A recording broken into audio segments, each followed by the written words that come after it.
The rain came down in sheets, relentless and loud, drumming against the windshield as Thomas Beckett guided his old Dodge Neon through the nearly deserted streets of Wichita, Kansas. It was 1:47 a.m. The amber glow of sodium street lamps flickered through the storm, turning puddles into pools of orange light. Thomas's knuckles were weight on the steering wheel. Every few seconds, he checked the rearview mirror, though no one was behind him.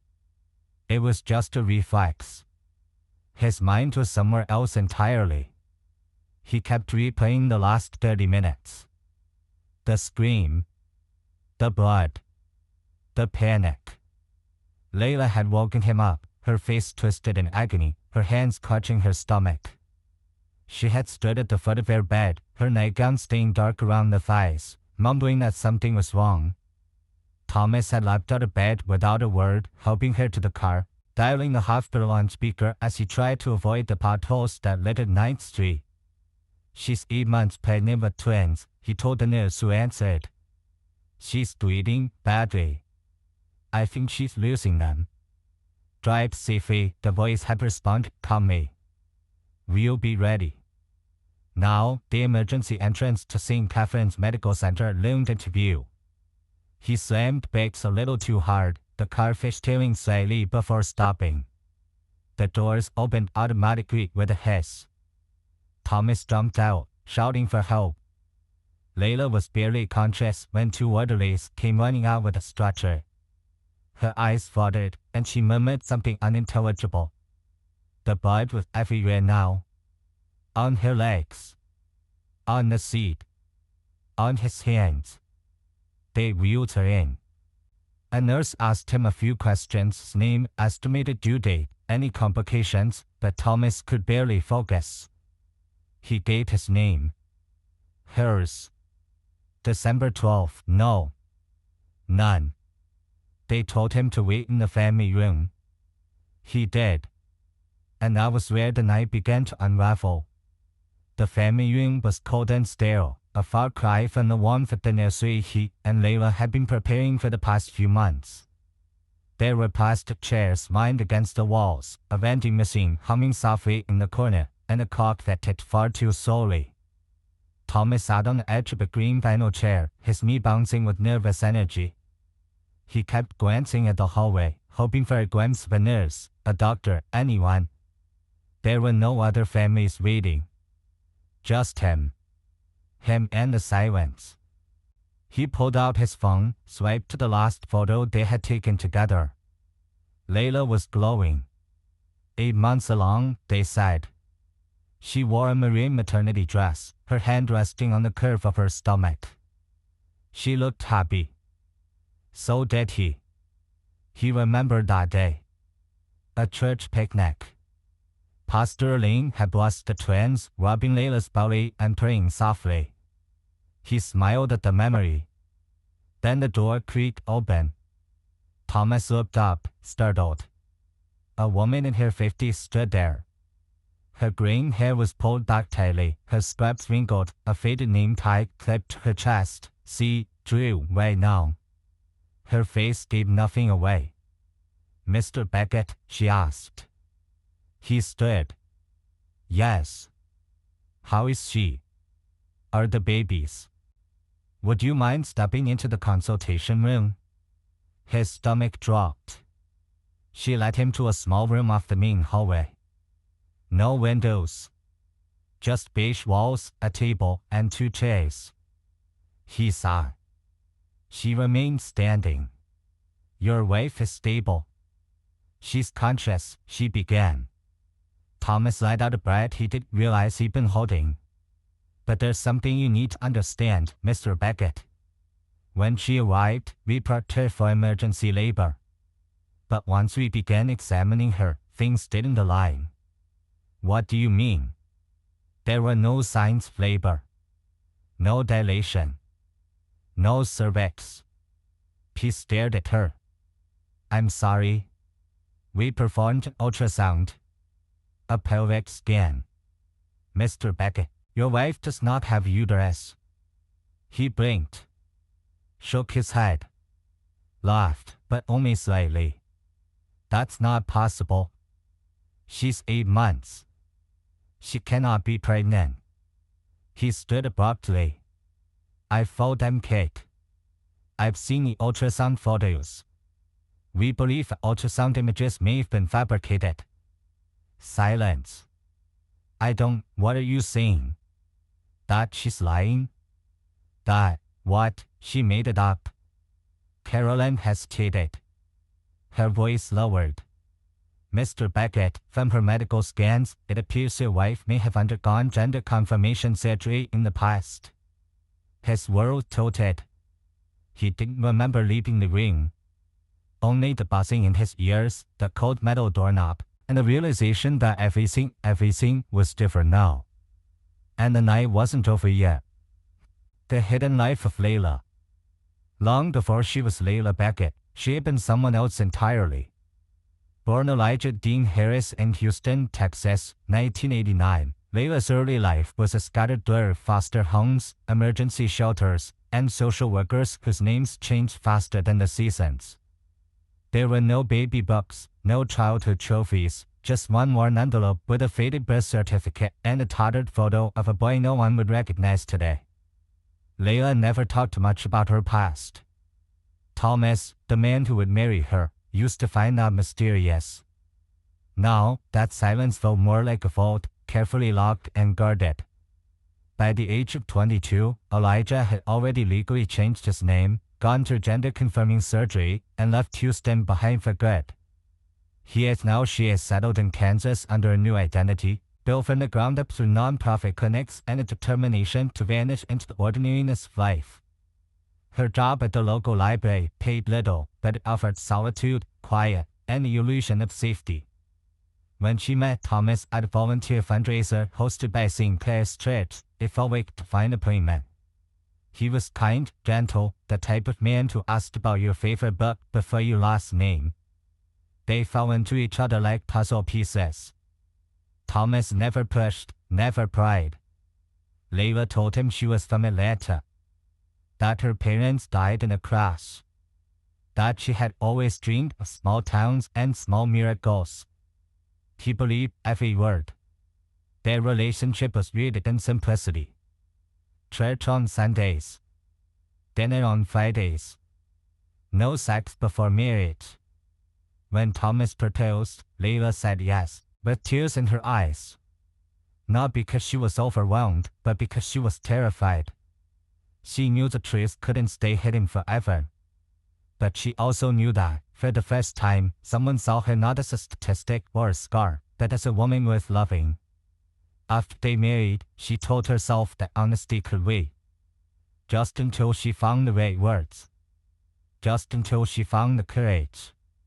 But days turned to years. Then came the fear. Someone from her past had found her online, threatened to expose her unless she paid. Panic set in. So she panicked. And she lied. The pregnancy was her shield. A download from a mommy blog. A forged document. A pillow. A few well-placed comments at church. She thought she could control it. She thought she could end the charade before it went too far. But then Thomas built a crib. Painted the nursery. Started reading names out loud over dinner. And she couldn't bring herself to ruin it. Not yet. Not ever.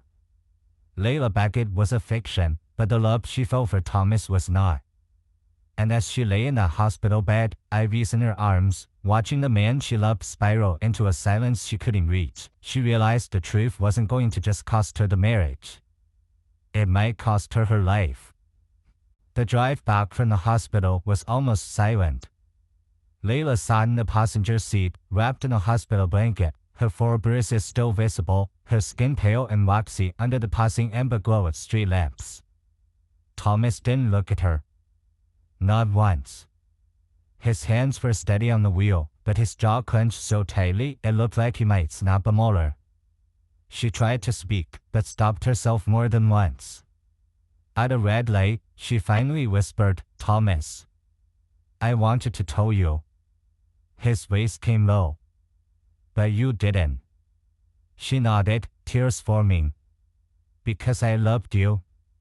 Because I was scared you'd leave. That you'd hate me. He didn't respond. They passed their street. Kept driving. Layla looked out the window and realized they were heading away from town. Past the high school. Past the grain silos. Out toward Brindle Creek, their spot.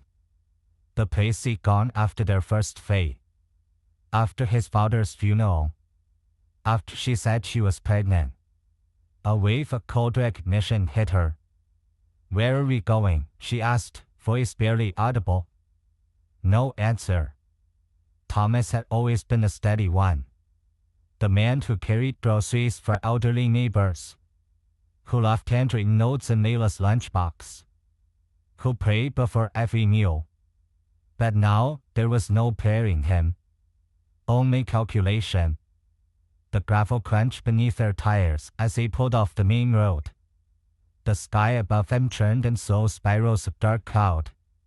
A storm was threatening, but hadn't arrived yet. Layla opened her mouth to speak again, but stopped. She could feel it, the tension, thick sweat wool, filling the car. Thomas finally parked near the edge of the woods. I know this place, she said softly. He got out without a word. She followed, slowly, barefoot and trembling. They walked together beneath the tall pine trees. It was the same path they'd once walked holding hands. Now their hands were empty. He stopped near the clearing. The same one where he proposed to her. This is where it ends, he said. She stared at him. Thomas, please. I'm still me. No, he said, eyes unreadable. You're the person who killed her. What?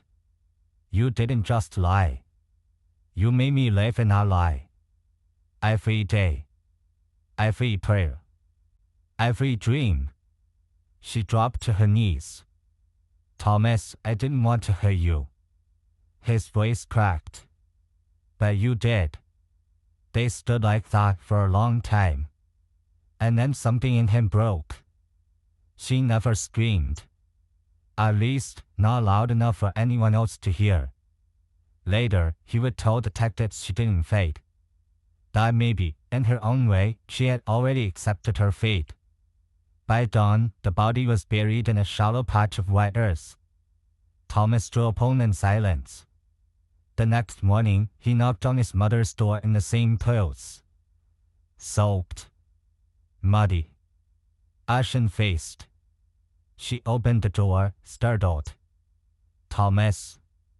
I need you to pray for me, he said simply. Then the cruiser lights arrived. And the story the world thought they knew began to fall apart. The sun was barely up when they found her. Brindle Creek, usually so still and unremarkable, had become something else entirely. Crime scene tape danced in the morning breeze. Cameras flashed in the undergrowth. A forensic van hung low behind a line of trees. And beneath a thin layer of white leaves and dirt, Layla Beckett's body lay curled like something discarded. Her skin was pale. Her fingernails were dark with earth. Her eyes, unmercifully, were closed. Dr. Madeline Parks, the county medical examiner, arrived shortly after dawn.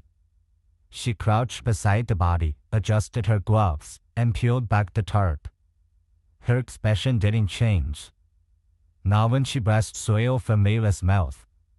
Not when she ran a gloved finger along the bruises on her neck. But when she looked up at the deputy beside her, she spoke only one sentence. She was still breathing when she went in the ground. That was enough to quiet the rest of the crew. Back in Wichita, 20 miles away, Thomas Beckett sat at the kitchen table of his mother's house. He hadn't slept. Hadn't changed clothes. The hem of his jeans was still damp. His boots were caked with dried mud. A black trash bag rested beside the table, half-zipped. Inside, a flannel blanket, a pair of blood-stained socks, and a set of muddy clothes that smelled faintly of pine. He hadn't moved in over an hour. When the knock came, he didn't flinch. His mother answered the door. The officers didn't need to ask twice. Thomas stood slowly, nodded once, and whispered something to her that only she heard. "Pay for me." They cuffed him without resistance. At the station, Detective Valerie Jensen met him in interrogation room 2. She'd been briefed on the scene. Knew what they'd found. Knew what pathologist had said.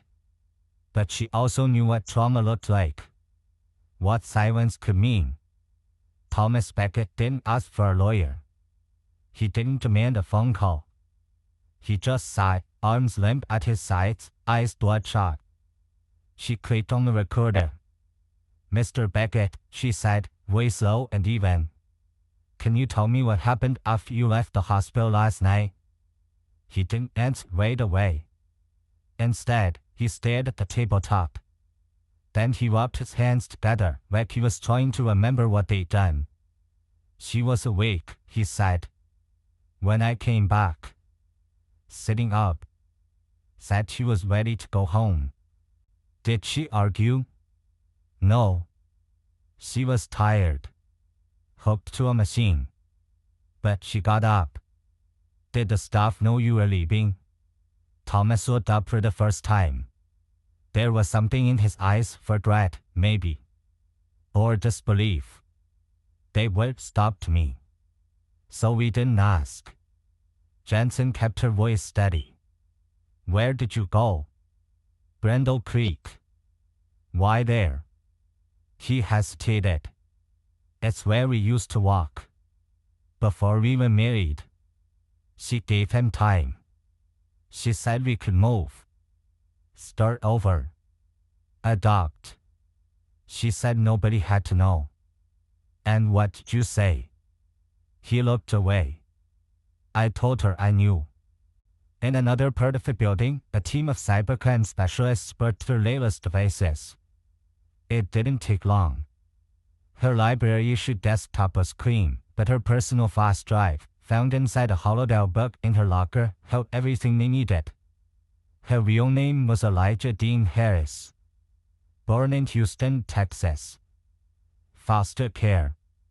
A big criminal charge for truancy as a teenager. And then, disappearance. Not literal, but legal. A full transition documented through a non-profit law clinic.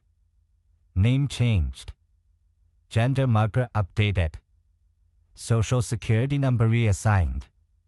In a Hope folder were ultrasound images, cropped, edited, some with her name added in the top corner.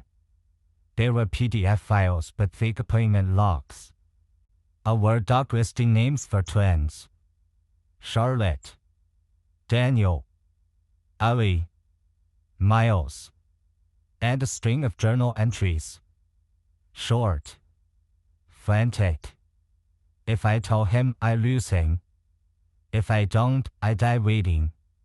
He still touches my stomach like there's someone there. I can't breathe when he does. I used to be afraid of not being loved. Now I'm afraid of being found. The last one was dated 2 days before she was admitted. They found me. Someone from before. They want money. I don't have it. The twins were never meant to be forever. Just until I felt safe. Detective Jensen didn't show Thomas the entries. Not yet. But she did slide a letter across the table. A physical one, folded and worn. "We found this in her locker," she said. "It's addressed to you." Thomas didn't touch it. "Would you like me to read it?" He nodded. She unfolded it carefully. "Thomas," it began, and slanted, uneven script. "If you're hearing this, I couldn't say it to your face. I wanted to. I really did. I just kept thinking, if I told you, I'd lose you. And you were the first thing in my life I wasn't ready to lose." Jensen glanced at him. His face was stone. "I never wanted to hurt you.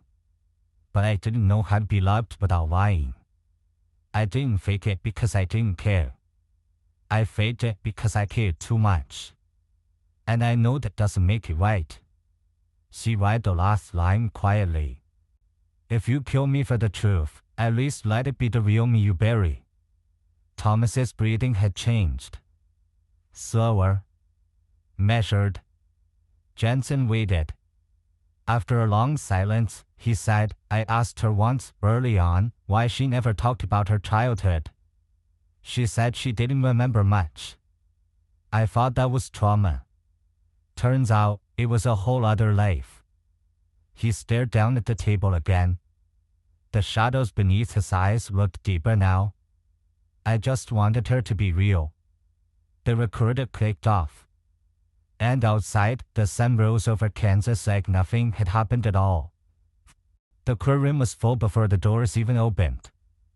By 8:30, the sidewalk outside the Sedgwick County Courthouse was already lined with reporters, protesters, and people who didn't even know the Becketts, just curious enough to want to say they'd seen it.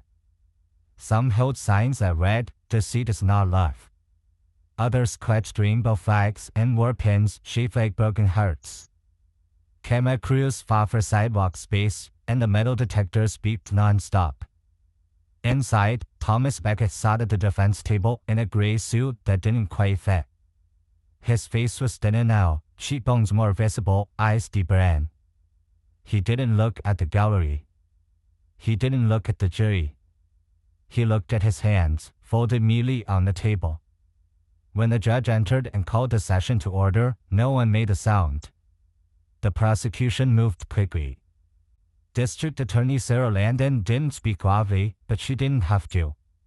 Every word was chosen. Every pause calculated. She studied with the body, found half buried in mud, hands clenched, mouth filled with soil. She told the jury about the autopsy, mud in the lungs, proving that Layla had still been alive when Thomas left her. The bruises told the rest of the story. Then came the letter. Landon held it up in her latex-gloved hand, not dramatically, but firmly. She read it aloud. If you kill me for the truth, the courtroom heard, let it be the real me you bury. Some jurors looked down at their locks. Others blinked hard. Then came the files. The fake ultrasounds. The registry for a baby shower that never happened. A fabricated OB/GYN schedule. The defense didn't argue with any of it. They couldn't. Landon closed with a single line, you did not get to kill someone because they lied. Then she sat down. The defense rose. Public Defender Mason Carlisle looked like a substitute teacher, rumpled jacket, tired eyes, and a voice that carried not because of volume but because of sincerity. He didn't deny what Thomas had done. He called it what it was, murder. But then he reframed it. This is not a story about homicide, he said. It is a story about identity. About betrayal so fundamental, so intimate, that it cracked something inside a man who had built his life on faith and trust. He told them about Thomas's past, his father leaving when he was 6, a mother who clung to religion like a raft, a boy raised on honesty and forgiveness. He told them about the marriage, the courtship, the vow to wait for intimacy, the years of nothing but belief. And then he told them about the moment all broke. Imagine, Carlisle said, finding out that the woman you kissed goodnight, the woman you held during panic attacks, the woman who told you were going to be a father, never existed. He didn't excuse it. But he asked them to understand it. And then he sat down. The witnesses came next. Detective Valerie Jensen testified about the interview, how Thomas didn't ask for a lawyer, didn't resist arrest, didn't deny what he'd done. He said he wanted her to be real, Jensen said quietly. Dr. Perks detailed the autopsy again. The bruises on her neck. The broken highway bone. The shallow grave. She was buried alive, Perks confirmed. There's no forensic doubt. Then came the hardest witness, Desiree Harris, Layla's cousin, the only family she still spoke to. She just wanted to be loved, Desiree told the court. Her voice didn't shake, but her hands did. She lied because she thought the truth would make her unmovable. She didn't know how to stop pretending. Someone in the back, the courtroom sniffled. The judge didn't look up. Thomas never flinched. The trial lasted 10 days. On the final afternoon, the jury left to deliberate. They returned just before sunset. The foreperson stood. We, the jury, find the defendant, Thomas Andrew Becket, guilty of murder in the second degree. The courtroom didn't erupt. It just breathed. Some in the gallery sighed. Some sat still. One man wept quietly. Thomas blinked once. Then again. But he didn't speak. When the judge asked if he had anything to say before sentencing, he stood slowly. I loved her, he said. I really did. But I needed her to be real. And she wasn't. So I broke. 25 years. Eligible for parole after 18. He nodded as the gavel fell. The media was already outside, waiting. That night, the anchors called it the trial of two truths. Opinion columns ran headlines like Lies That Kill, Emma Love Meets the Unthinkable. Some called Thomas a murderer. Others called him a victim. In churches, pastors rewrote sermons. In Facebook groups, strangers debated identity and trust. On news shows, experts took sides. But Thomas Becket said nothing. He was sent to St. Clair Correctional Facility, a medium security prison near the Arkansas border. He didn't appeal. He didn't grant interviews. He refused visitors except for his mother, who came once a month and sat in silence across the plastic table from her son.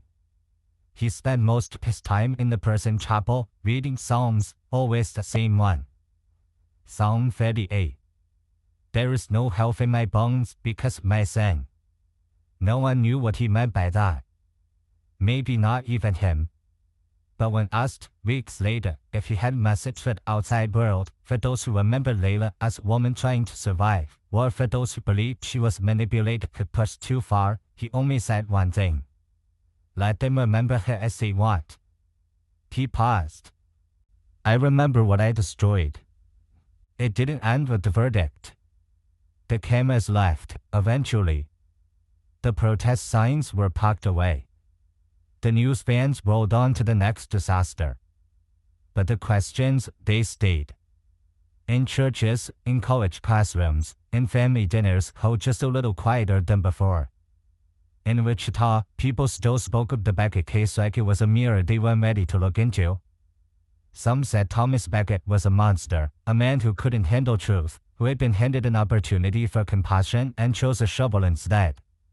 Others called him a broken man, a casualty of emotional betrayal, someone who had believed too deeply in love to survive its disintegration. But one truth remained. Layla was gone. And Thomas was serving 25 years in a concrete box for putting her there. At St. Clair Correctional Facility, he kept to himself. He refused visitors, even his mother, after the first year. The prison chaplain said he spent most days reading from the Bible, always the same passages. Psalm 38. Ecclesiastes 3. Verses about guilt, about time, about dust returning to the ground it came from. He didn't talk. He didn't write. The only time he was overheard speaking, really speaking, was one afternoon during lunch. A younger inmate had asked him why he never looked anyone in the eye. Thomas had answered without turning his head. Because I looked into someone once and saw a lie so perfect I believed it was love. Then he finished his food in silence. Back in Wichita, Layla's old locker at the library remained untouched for weeks. No one wanted to be the one to clear it. Her nameplate still hung crooked on the front. Inside, a sweater, 2 paperbacks, a worn-out planner, and a postcard she had never sent. It was addressed to someone in Houston. No name. Just an address. And one sentence scribbled across the back. I found someone who sees me, all of me, and calls it beautiful. The city held a small vigil on the 1-year anniversary of her death. It wasn't big. No cameras. Just candles. Silence. Names whispered by people who had once called her a friend, a co-worker, a neighbor. Some cried. Some just stood there. Among them was Detective Valerie Jensen. She didn't speak. She didn't dress in uniform. But she stayed until the last flame flickered out. Later that night, she found herself driving past the spot near Brindle Creek, the field where Layla's body had been found. It had changed. The county had posted a sign marking it as protected land. Wildflowers had started to grow back. The soil had healed over. But she hadn't. She parked the car and sat for a long time, watching wind move through the grass. In her hand was the letter. The same one that had been read aloud in court. She read it again. Out loud this time. To no one. If you kill me for the truth, let it be the real me you bury. Her voice cracked on the last word. And still, no answer came.